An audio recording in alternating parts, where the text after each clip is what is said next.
네, 안녕하세요. 텃밭주인 가수 위란입니다. 오늘 서현희 변호사님 나와주셨습니다. 반갑습니다.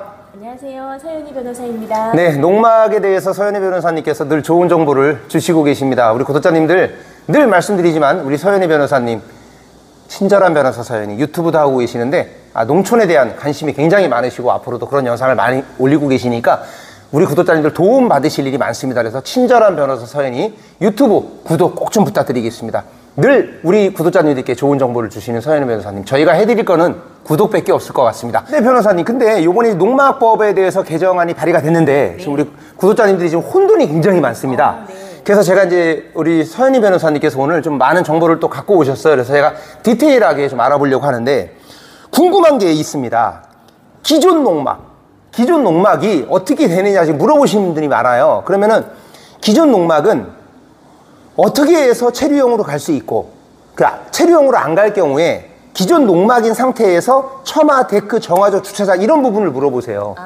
네, 그걸 좀 알려주셨으면 감사하겠습니다. 네, 기존 농막을 가지고 계시는 저희 구독자분께서는 두 가지 이제 선택을 하실 수가 있어요. 첫 번째는 기존 농막을 농촌 체류용 쉼터로 전환하시는 신고를 하실 수가 있고요. 두 번째는 기존 농막을 그대로 사용하시되 농촌 체류용 쉼터로 전환 신고를 하지 않으시고 기존 농막에 부족했던 부대시설을 설치하실 수가 있거든요. 예를 들어 주차장이라든가 데크 그리고 정화조 같은 것을 기존 농막에도 설치하실 수 있도록 이번에 농지법이 개정된다고 합니다. 그러면 이제 기존 농막 6평 있으신 분들은 체류용으로 안 가도 가든 안 가든 주차장, 데크, 처마, 정화조까지 설치를 할 수 있다는 거잖아요. 네, 그렇죠. 그렇죠. 그러면은 우리 구독자님들이 지금 가장 많이 물어보시는 게 기존 농막은 어떻게 되는 거냐 했는데 지금 기존 농막도 네 가지 할 수 있습니다. 우리 구독자님들 그거 혼돈하실 필요 없고요.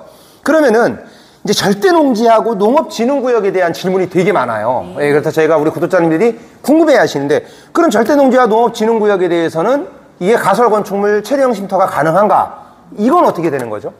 제가 알기로는 이제 절대농지 그리고 뭐 그린벨트 이런 지역에서도 특별히 농촌 체류용 쉼터를 제한한다라는 발표는 없었어요. 네. 기존에도 거기에는 이제 농막을 지으실 수가 있었잖아요. 그리고 마찬가지로 농촌 체류용 쉼터도 설치가 가능하실 것으로 보입니다.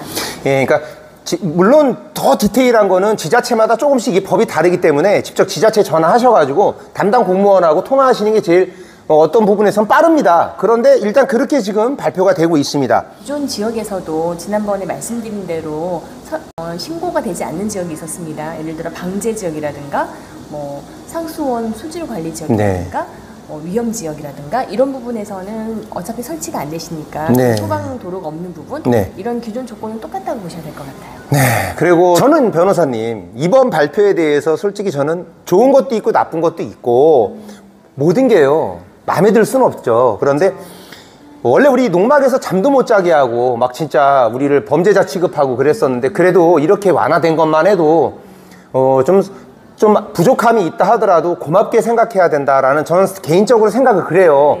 잠잔다고 뭐라 그러고 막 벌금 내기고 이랬잖아요. 그래서 이 정도로 온 것도 정말 너무 감사하다. 저는 그렇게 생각을 하는데 뭐 아쉬운 부분도 있겠죠. 그런데 12년 철거하는 취지에 대해서 지금 이 취지가 이게 왜 이렇게 나왔을까요, 이게? 그 부분에 대해서 진짜 처음에 같이 고민을 했었잖아요.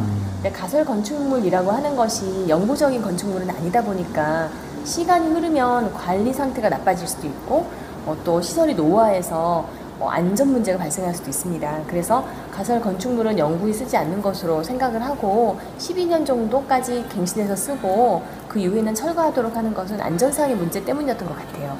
만약에 이제 그런 부분을 제한을 두지 않으면 더 이상 갱신 신고도 하지 않고 그대로 방치해서 폐가가 되는 거. 폐가가 막 많아지면 그 주변도 굉장히 살기 힘들어지잖아요. 그런 식으로 되지 않을까 하는 우려가 있었던 것 같습니다. 근데 이제 어떤 분들은 댓글에 50년 요즘에 내구성 좋아서 50년 쓴다 막 이렇게 쓰신 분들도 많아요. 그렇죠. 저도 일리는 있다 보는데 근데 이제 이게 12년 안에 분명히 이게 이제 다른 발표가 또 있지 않을까요? 제 생각은 그래. 이제 이런 약간의 미비점이라고 해야겠죠. 실제로 시설물 자체가 잘 관리돼서 계속 쓸 수 있다면 무조건 일방적으로 다 폐기하라 이렇게 하는 건 조금 무리가 아닌가라는 생각이 들고요. 현실에 맞추어서 아마도 다른 개정안이 나오지 않으실까요? 이런 기대를 해봅니다. 그러니까 국민의 소리를 지금 농림축산식품부에서도 국민의 소리를 듣고 반영해서 이게 한 거거든요. 그렇죠. 몇천 명의 그 설문조사를 해갖고 했다고 하는데 국민의 소리가 그 답이니까 댓글들 정말 적극적으로 써주시면 그게 또 반영이 되기 때문에 지금 국민들이 12년 철거에 대한 분노가 많은데 우리가 범죄자 취급받지 않고 그래도 농막에서 잠도 자고 데크 처마 정화조 주차장까지 완화해 준 것도 솔직히 전 되게 고마운 일이라고 생각을 합니다. 그래서 우리 구독자님 너무 화만 내실 게 아니라 12년 안에 좋은 또 쪽으로 반영이 될 거라고 저는 100% 저는 생각을 그렇게 될 거라고 믿어요. 국민들의 소리를 절대 무시 안 하거든요. 그렇죠. 이게 시설이라는 게 재료라는 게 이런 게 굉장히 좋아지고 있으니까 성능이 12년만 쓰고 버리기는 너무 좀 자원 낭비인 것 같기는 해요. 12년 해보고 시골이 좋으면 집을 져서 들어오라는 얘기래요. 그 취지로 그걸 12년을 했다고 하더라고요. 그것도 일리가 있으신 것 같아요. 왜냐하면 농막하고 조금 다른 개념이긴 하기 때문에 농촌 체령 쉼터라고 하는 것이 도시민이 균형 생활을 체험할 수 있도록 편리하게 시설을 제공하는 측면이 있잖아요. 농막은 사실 농업 활동을 하다가 중간에 쉼터라든가 쉬어야 된다든가 아니면 농기계를 넣어두어야 한다거나 하는 이제 영농 활동에 필요한 그런 개념이시고요. 조금 차이가 있어서 아마도 그런 부분도 고려가 되었을 것 같습니다. 이런 글이 많았어요. 이게 뭐냐면 만약에 12년 철거라는 규정을 두지 않는다면 그걸로 집을 평생 사는 거죠. 그리고 기농기촌을 안 한다는 거예요. 그런 문제점도 발생할 수 있네요. 있대요. 그러면 기존의 세금 문제에서 집 져갖고 나오는 사람들도 분노를 한다는 거죠. 그렇죠. 1가구 2주택에 들어가지도 않고. 그렇죠. 별장은 별장대로 쓰고. 어쨌든 세금 혜택도 받고 그런 구조가 되어 있는데 그러면 어떻게 보면 탈세? 이런 그렇죠. 부분이 생길 수도 있죠. 그래서 이제 그랬다고 하는데 이 12년의 철거의 취지는 못 박은 게 아니라 이제 일단 12년 정도로 본다 이런 거니까 우리가 그걸 굳이 그렇게 생각할 필요는 없을 것 같고 그런데 이제 한 가지 또 논쟁은 뭐냐면 여기서 과연 서민들이 12년 안에 연장을 해주면 다행인데 안 되면은 몇 천만 원을 들어갖고 그때 우리 말씀드렸잖아요. 몇 천을 들여서 서민들이 벌기도 힘든데 가능할까? 그렇게 되면 사실 이 제도가 생겼지만 쉽사리 이용하기는 어려운 점이 생길 것 같아요. 비용이 부담이 되면 그 부분 때문에 쉽사리 접근하기는 좀 힘들지 않을까. 그래서 농림식품부에 제가 건의를 한다면 관리가 잘 되는 것에 대해서는 뭐 12년 뒤에도 허가를 내준다든지 아니면 뭐 집을 짓고 기농기촌하는 사람들이 없을까봐 그런 거라면 뭐 차라리 그때 가서 뭐 세금을 좀 부과하더라도 뭐 할 수 있게 해준다든지 뭐 참 어려운 점이 있네요. 어려운 점이 분명히 있습니다. 이게요. 구독자님들 댓글을 읽어보시면 댓글이 몇백 개가 달렸는데 다 의견이 다릅니다. 집을 지신 분들은 억울하다. 그리고 또 반대로 날로 먹으려고 그러냐. 사람마다 의견이 다 다르기 때문에 정답은 없는데 소중한 의견들 계속 달아주시고요. 그 다음에 이제 도로 4m에 대해서 얘기가 나오는데 지금 기존 농막은 도로가 없어도 농막이 돼요. 그리고 기존 농막들 같은 경우는 뭐 도로가 뭐 2m만 돼도 농로길만 있어도 되고요. 4m가 나온 이제 주 취지가 뭐일까요?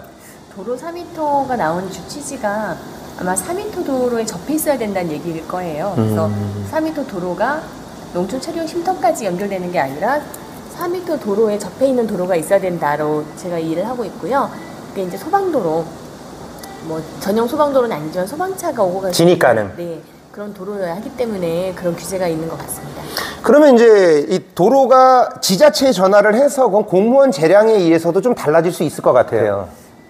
뭐 현실에 따라서 도로라는 게 사실 뭐 환경에 따라서 현황도로 같은 것도 있고 사설도로 같은 것도 있고 다 다르기 때문에 실제로 소방차가 진입 가능하다라고 판단이 되시면 달라질 수 있는 부분이 있을 것 같습니다. 그거는 우리가 장담하기 좀 어렵죠. 장담하기 어렵지만 지자체마다 공무원들의 재량에 의해서 조금 가능할 수도 있지 않을까. 네, 그런 생각 해봅니다. 화재나 이제 응급 상황 때문에 그렇게 했다고 하는데요. 네, 그래서 오늘 영상에서 제일 중요한 건 기존 농막이신 분들이 엄청 많기 때문에 기존 농막이 되느냐 안 되느냐입니다. 근데 기존 농막이신 분들이 그러면요. 농촌 체류형으로 가는 게 두려울 수 있습니다. 왜? 12년 있다 철거해야 돼요. 농막으로 있으면 철거 안 해도 돼요. 그냥 3년 연장만 계속하면 돼요. 근데 체류용으로 가면 12년 있다 철거하래. 그럼 기존 농막이신 분들은 그 누구도 안 갈 것 같습니다. 그런 부분은 문제가 될 것 같아요. 그렇군요.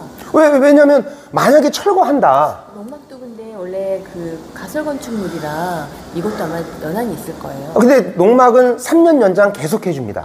3년에 한 번씩 연장만 되면 계속 해주는데 기한이 없어요. 그렇군요. 예, 그래서 그런 장단점이 있기 때문에 기존 농막 계신 분들은 안 갈 것 같아요. 어머, 그렇겠는데. 예, 저도 이제 농막이 있기 때문에 저도 안 갑니다. 네. 예, 12년 있다 철거하고 싶지 않습니다. 예. 네. 그래서 그런 부분은 좀 문제가 될 것 같은데. 이번에 농지법이 개정되면서 농막이 농촌 체류용 쉼터랑 똑같이 부대 시설이 들어가니까 그런 점에서는 사실 굳이 전환을 안 하셔도 될 것 같다는 생각이 드네요. 좀 아쉬운 게 있다면 지금 이게 여기서 이런 질문이 또 있거든요. 그럼 기존 농막에다가 10평으로 하는 거잖아요. 10평으로 하는데 4평을 할 때 한 건물로 줘야 되냐? 아니면 6평 따로 4평짜리 컨테이너 하나를 더 갖다 놓을 수 있느냐? 이 질문도 많아요. 원래 이제 가설 건축물의 면적이라는 게 대지 면적으로 하는 거잖아요. 그래서 그걸 두 동으로 나눠서 했다고 해서 안 될 것 같진 않아요. 제가 봐도 그거는 가능할 것 같아요. 네. 예, 그건 두 동으로 나눠도 어차피 그걸 갖다 붙이면 그만이기 때문에 가능할 것 같습니다. 그래서 그건 지자체에서 공무원 재량이 굉장히 왔다 갔다 한다고, 이게 이런 것들은 공무원의 재량에 의해서 지자체마다 다르다고 하니까 6평 갖고 계신 분이 4평 하나 더 갖고 와서 놔도 되지 않을까. 체류용으로 바꿀 때는. 단지 예. 이제 신고는 하셔야죠. 신고는 당연히 하고요. 그 조건이 맞으면. 그리고 농막 갖고 계신 분들은 조건이 다 돼요. 왜냐하면 다 등록이 돼 있고 허가가 나 있고 다 농지 뭐죠? 무슨 등록? 농지대장 올라가 있는 분들이 네. 대부분이기 때문에 제가 볼 때 이제 하여튼 기존 농막 갖고 계신 분들은 오늘 정보가 많이 도움이 되셨을 것 같고, 우리 구독자님들, 우리 서현희 변호사님께서 우리 농촌에 대한 많은 그런 목소리를 높여주고 계시는데, 서현희, 친절한 변호사 서현희 유튜브 구독 꼭 좀 부탁드리겠습니다. 늘 이렇게 멀리 와주십니다. 아무 조건 없이 와주시기 때문에 너무 감사드립니다. 오늘 좀 궁금한 사항에 대해서 우리 변호사님 감사드립니다. 좋은 정보를 주셔서 감사합니다. 네, 감사합니다. 네, 도움이 되셨다면 구독과 좋아요 부탁드리겠습니다. 감사합니다.